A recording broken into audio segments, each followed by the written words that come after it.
All right, welcome back to the Wrestling Philosopher podcast. It's funny, I haven't meant to be in like multiple locations every time I film this. I think I've been in the same location maybe twice, but that's just like kind of how it goes. So, I am here to talk about not only the US Open that happened and wrapped up last week, but my experience at the Masters tournament as well. I got to compete in the Masters tournament in 2022, so it was only fitting to make another run a couple of years later and talk about that, talk about the US Open results, all that fun stuff. So we'll go over the results first, and I'll talk about kind of like what I learned from Vegas, not only as a coach, but as an athlete as well. Starting, I got some notes here on the phone, so forgive me for popping into the phone every here and there. So the US Open results, at least at the senior level, 57 kilos, I thought Luke looked great. Super offensive, really was kind of getting a takedown when he wanted, how he wanted. He really controlled the final. The story of that will be like, okay, how does Luke match up? There's a dog back here, so if you hear leashes, then you hear leashes, whatever. How Luke matches up with Spencer is going to be really, really interesting. I still have Spencer probably by however really Spencer wants right now. I just, from what I hear, what I see, when Spencer grabs hold of people, it's different. And Luke doesn't seem to have that horsepower to really give Spencer problems. From what I've seen with Spencer Lee, he struggles with guys that are super, super slick.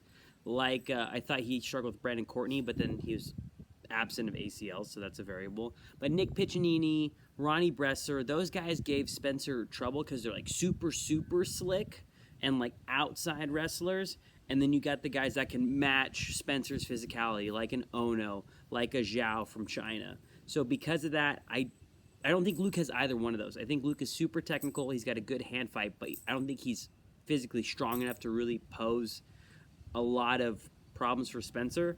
So I think it's going to be Spencer by however he wants, and I'd love to see Spencer win a world title. Going to 61. Hold on, pause. A little beverage here. That's good stuff right there. 61 kilos. Jack's forks looked great.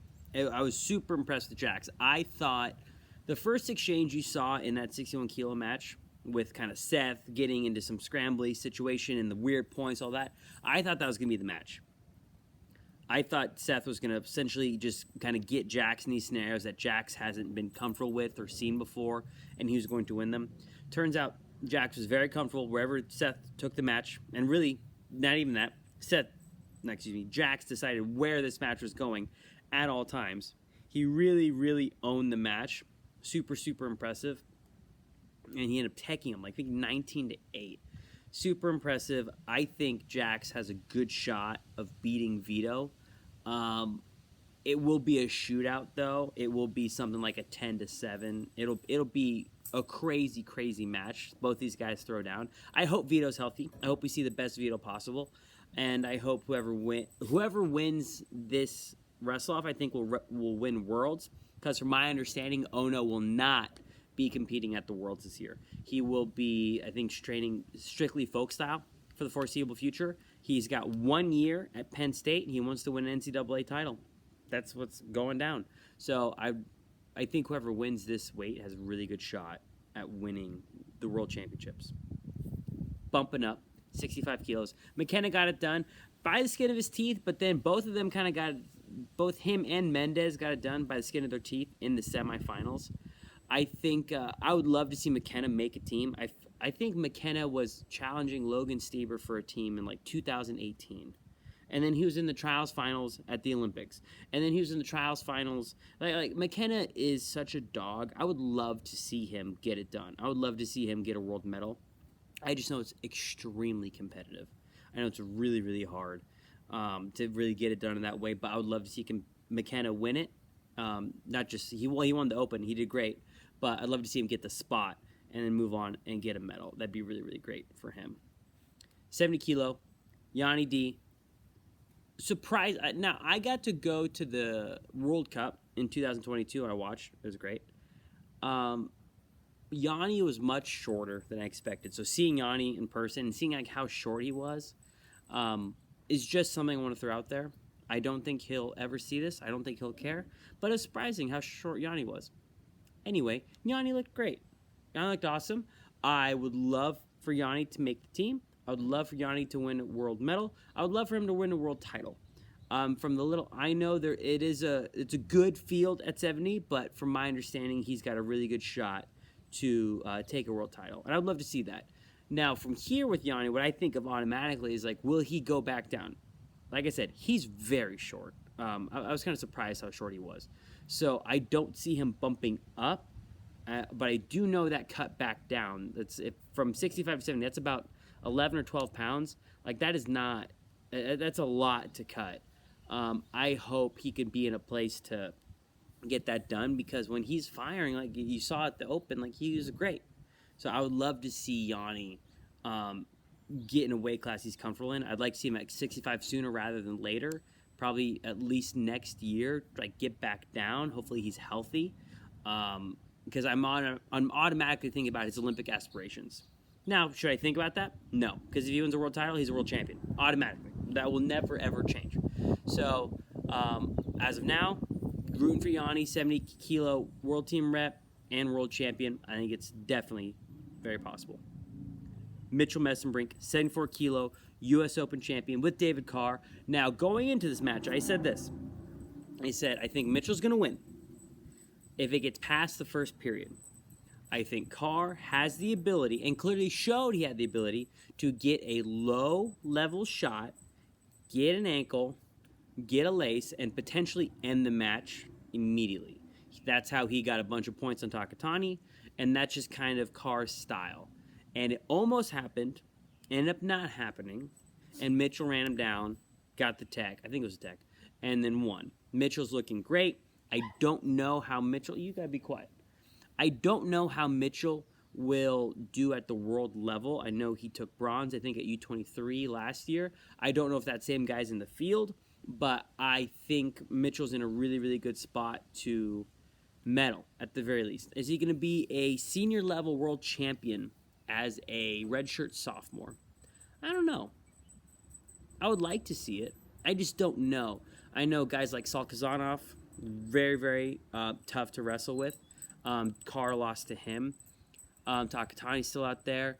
Jamalov, Aliyev, Sidikov, like 74 kilo from at least name value, like star power. I think 65 kilo might be tougher, but like 74 kilo in terms of stars, like the stars that are in 74 kilo, are immense, and the talent in there is crazy.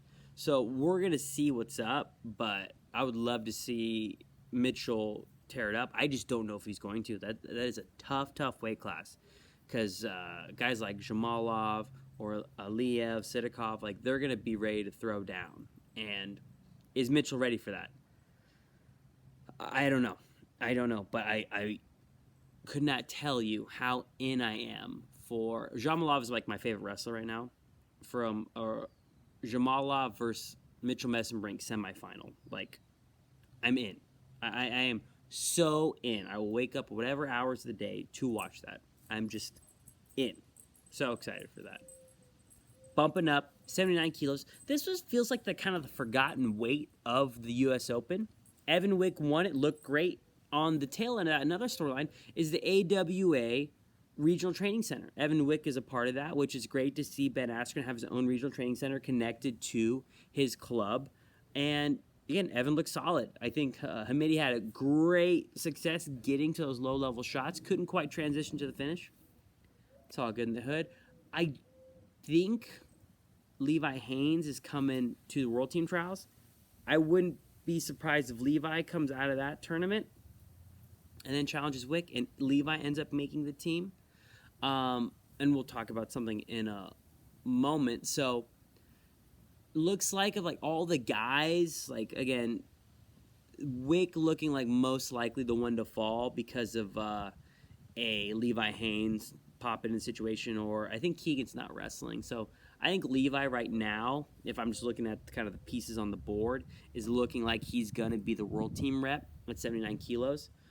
which would be great to see. I'd love to see Levi. I haven't really seen a ton of Levi freestyle, at least on the world stage, so it'd be really, really cool to see. And then for me, the main event, I honestly didn't watch the other three matches because I kind of felt like I knew what was going to happen. I thought Trent was going to beat Aiden Sinclair just kind of on manpower and experience, and he did. Snyder was going to beat his guy however he wanted, and then Wyatt Hendrickson, he's Captain America right now, so he can't do any wrong. He just needs to grow back that mustache thicker and fuller, and he's ready to win a world title. And I think absolutely can do that. So, back to 86 kilo. Dake versus Valencia was the match of the tournament, in my opinion. And again, competing at the Masters, I was there. I'm on the ground floor. That's the really cool part about this U.S. Open is, like, I'm just some I'm a junior college coach. I'm a club coach, and I'm competing at the Masters division. And then a couple days later, like, Olympic medalists are, like, sharing the elevator with me. I'm walking by Olympic champions, and it's just crazy. There's no other event or sport like wrestling, so super, super, like, grateful to be a part of that. Anyway, I watched Dake go by, and Dake was shorter than I expected. I thought he'd be a little bit taller, but he looked thick. He looked strong. So I was kind of watching him as much as I could as I was buzzing around coaching some other athletes, and I thought Dake looked great. And Dake losing to Zahid isn't totally surprising to me. It was a little surprising he didn't get to a leg, but Zahid's always been, like, very, like, elusive to get to in general.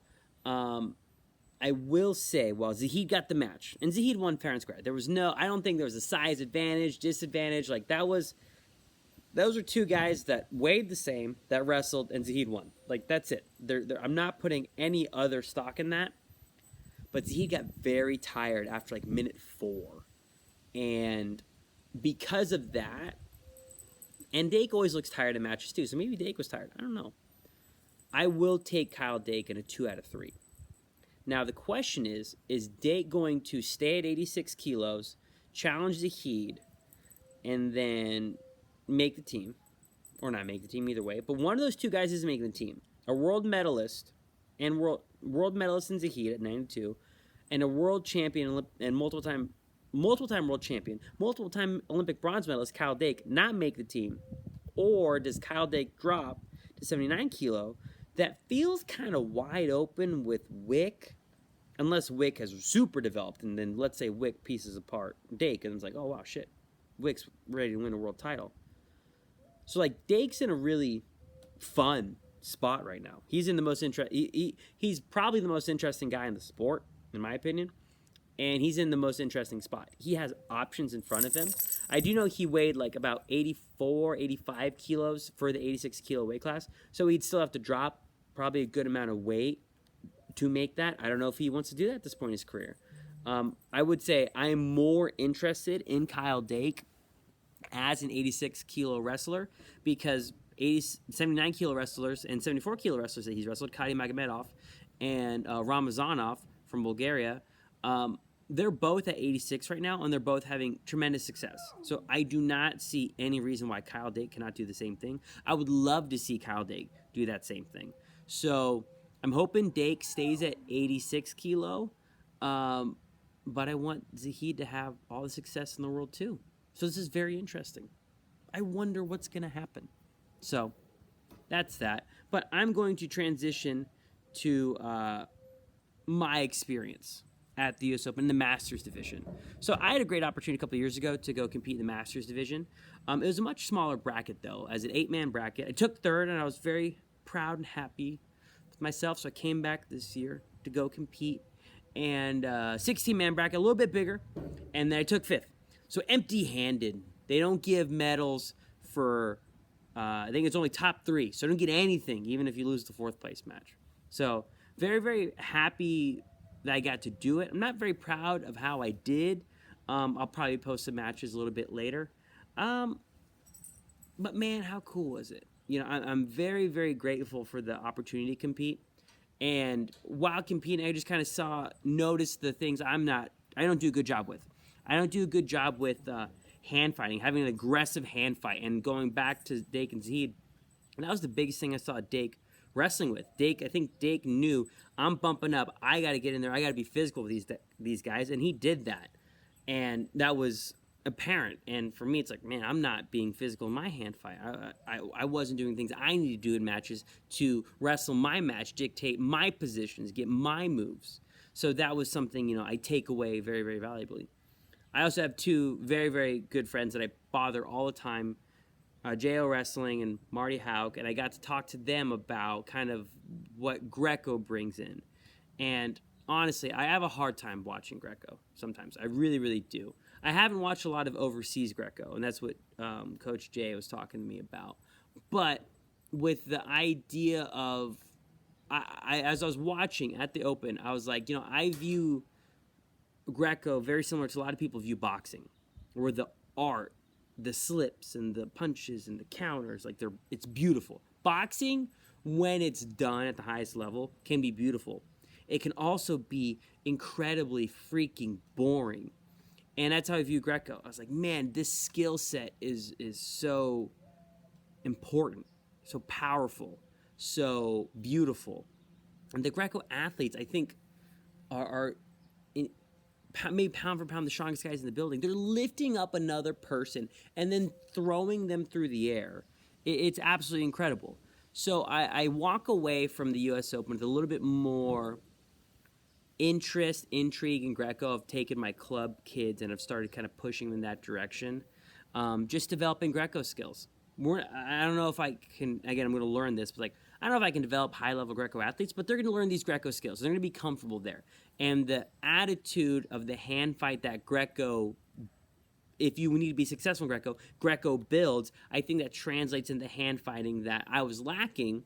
And then the kids that I coach, they'll have that, so I think it'll work out great. So the Greco has not just great understanding of positioning, but I think a great hand-fighting attitude that I'm going to try to implement more, not just in my own personal training, but in my coaching.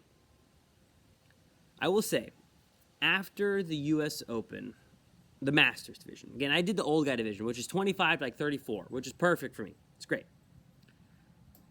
And I was hurting. I was surprised how much I was hurting. I'm still a young man. You can maybe see some grays up in this piece. I'm still a young man, but I was surprised how much I was hurting. And, I wonder why I do this. Why am I competing? No one cares. No one cares if I win. I'm not getting a scholarship. I don't get any money. There's no reason to do it. And I gotta say, the reason why I competed was there hasn't been a more fun time to be around wrestling. You got these young kids like Bo Bassett, Luke Standage, Daniel Zepeda, Jax Forrest, Blaze, these young guns crushing the scene. You got Dake, you got Zahid, you got Wyatt Hendrickson, you got these other fun stars. You got cool coaches that are lighting up the scene like David Taylor and Kale. There hasn't been a more fun time to be around wrestling. Now, I don't know if I'm going to compete again, but I will tell you I had a blast competing. I had a blast working with my good friend Alex Abono. I had a great time preparing for this. Did I compete my best? I personally don't think I did, for one reason or another. But the sun is literally shining upon me right now, so I can't complain about anything in this moment. But man, was it a ton of fun, and it's just a cool time. I get to learn, I get to make some mistakes, and hopefully correct them for the kids I coach so they do way better than me. Way better. That's the goal. And it was just a great time. I get to make friends, I get to learn, I get to compete. I get to watch a sport I love grow. The claw wrestling, seeing that pop up, seeing that event was great. Then there's Real American Freestyle. There's a bunch of cool stuff happening in wrestling right now. Why shouldn't I compete? The body hurts, that's why. But it was still a great thing to be around. I hope to be at the U.S. Open next year. I don't know if I'll compete, but I hope to bring athletes. I hope to watch, and I hope you, person on the other side of this, enjoys and watches again. There will probably be a Final X conversation at some point. because we're out of wrestling season, or we're like in the international season. I'll figure out what I want to talk about down the line. That's all I got for the day. That was 20 minutes. I hope you enjoyed. I know I did. Have a great day. Salud.